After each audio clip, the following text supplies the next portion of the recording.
Kalau korang nak jadikan lampu meja, dia punya kaki ni korang boleh buka macam ni.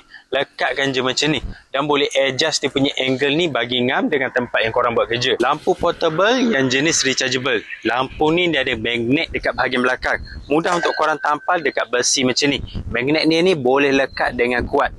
Kalau nak bawa pergi camping, korang boleh gantung lampu ni dekat tempat yang tak lekat dengan magnet dia ni.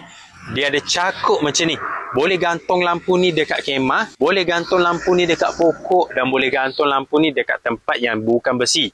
Mudah bila ada cakup macam ni. Bawa pergi camping pun ngam. Kalau korang ada stand, kalau korang ada tripod, boleh cucuk lampu ni gantung dekat tripod. Boleh jadikan lampu utama kerja. Bila stand dekat tripod, korang boleh adjust angle macam ni. Dan boleh gantung lampu ni tinggi-tinggi dan boleh terus buat kerja. Jadi kalau korang nak cari lampu portable yang jenis rechargeable, banyak cara untuk gantung. Nak guna untuk macam-macam pun boleh. Korang boleh cek lampu ni dekat link video.